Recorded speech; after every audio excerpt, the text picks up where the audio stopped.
There we go. Crank. Oh.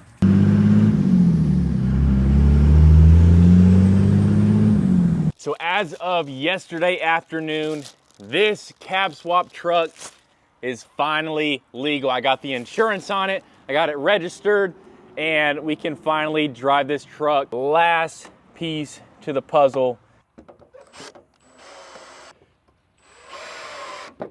There it is. Now let me tell you what I paid for registration here in Alabama, because it is absolutely ridiculous. Before I get into what I paid for registration here in Alabama, when I lived in California, most of y'all know that I used to live in California.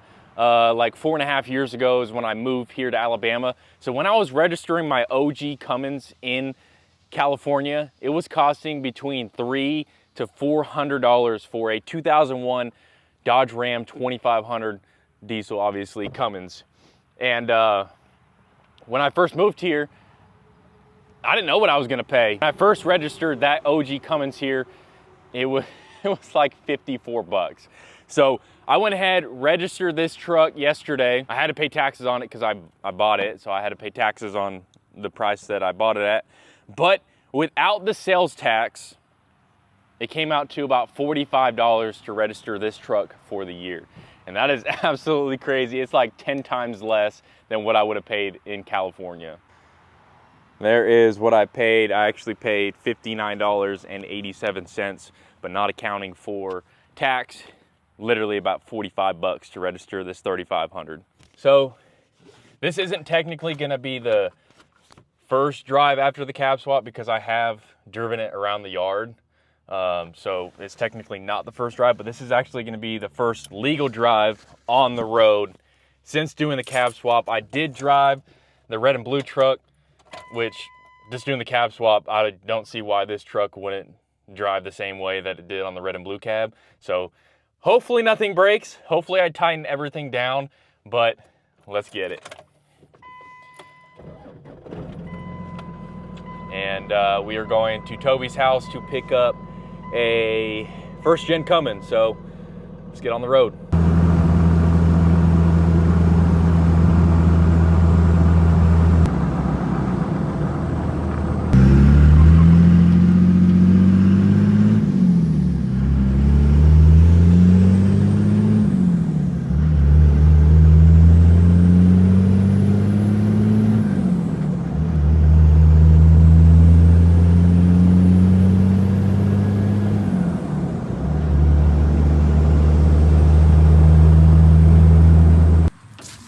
First gen's got a dead battery, I'm trying to jump it off. My buddy wants to sell this thing, so I'm gonna take it to my house and just sell it for him because he wants it gone. But it's a 93 12 valve extended cab. But yeah, we're trying to get this thing to start, and it's been sitting for a few months, so the batteries are dead, but we'll get it jumped off.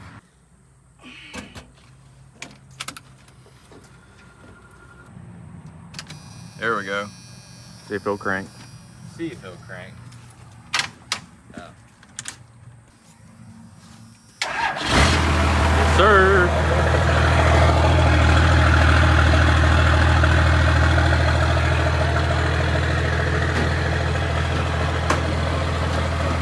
We're having issues. The truck starts and runs, but none of the electrical is working. Like the ignition worked to turn the truck on, but the windows aren't working.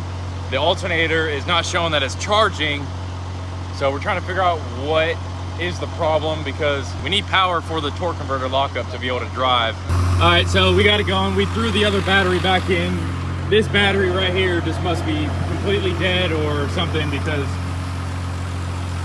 all the electrical works now. Lights are coming on, so yeah, we're gonna go ahead and drive this thing back to my house. It's charging. 13.7. Oh yeah.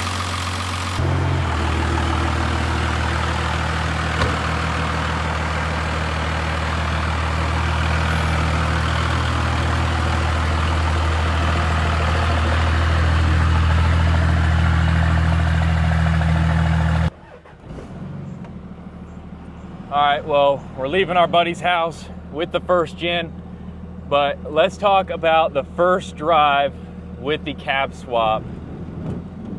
Oh, these 22x14s on 35s are rubbing on this dang only leveled truck. But so far, it is driving just how it drove with the red and blue cab. It does not have a front sway bar on right now, and you can definitely feel that it has a lot more body roll compared to having one on. But I also noticed when I did the leveling kit, it needs new shocks, so we're gonna have to get new shocks.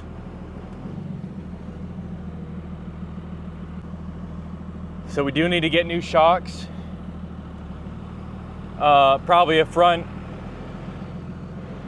stabilizer shock as well. Seeing that we would replace the shocks, might as well replace that too. This truck did need an alignment when I first got it, when it had the red and blue cab on.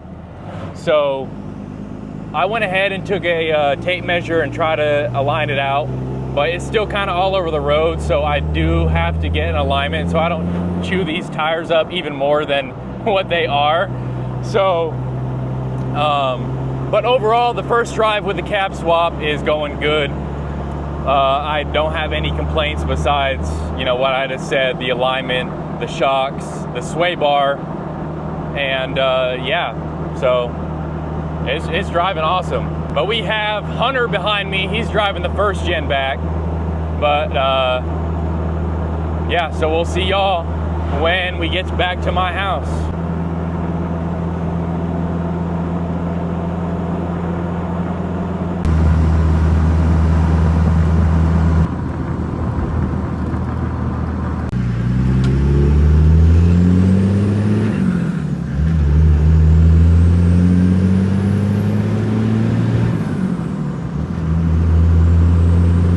We're back at my house with the 93 first gen. I got them all lined up, but this truck is actually a really good, nice driving truck.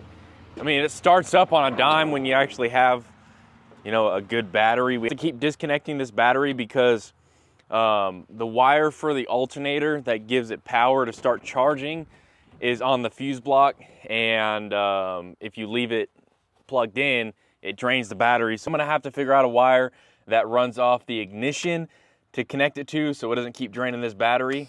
But this thing starts up. This is the first time I started up since yesterday, so, and the battery's not really connected good. What a fail. All right, let's try that again. Like, even with that battery being like so low and the alternator's being all wacky because that battery's not really connected, but this thing starts up super easy.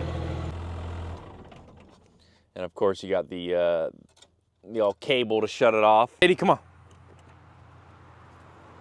So basically what I have to do to get this thing ready to go ahead and sell, I got to pressure wash the outside, clean out the inside of this bed. I'm just gonna take my leaf blower, blow all this out, and then wash it down. Vacuum the inside of this truck, get it looking good again. Just take out all this stuff. Oh, look, I got some tannerite back there. Take all this stuff out. Fix the alternator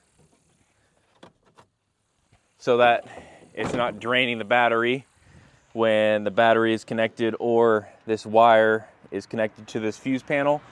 And that is pretty much it. Pretty much alternator wire, clean it up, vacuum it out, and I'm posting this thing on Marketplace. So now back to the first drive in this Cummins right here since doing the cab swap. Made it back home, have no complaints, but what I told y'all while I was driving it back home, I went ahead and picked up my fifth wheel hitch that was at Toby's house because I do have a fifth wheel now and this came with it when I bought it. So I'm gonna have to figure out a way to mount this in the bed, which I have the hardware. It's got the rails, which I'm pretty sure I just need to get some L brackets for the frame, then just have bolts coming down through here to connect to the L brackets on the frame, and this thing should be able to get mounted. Still have to cut a hole in the bed for the gooseneck because it's not lined up with where my old gooseneck was on this bed. But I am super excited that now I can start driving this truck around because I've pretty much been truckless. This truck, not roadworthy. I've been pretty much truckless since my old truck got totaled, and it has been a while. What are you crying about? So I am super excited that this truck is running and driving, road legal, insured, and everything like that. So now I can get back to driving a truck around instead of driving my damn car every single time. And now I can go ahead and buy a trailer, which I've been wanting for a while, but I just didn't have a truck to tow a trailer. So now we can possibly be picking up more projects and flipping more trucks and stuff like that, which I've been wanting to do for a while, but I just didn't have a truck and a trailer to do it. Now I can buy a trailer and start doing that. So definitely stay tuned for more videos and more trucks to come on this channel. So thank y'all for watching. Stay tuned, and we'll see you in the next one. Dippin' Diesel out.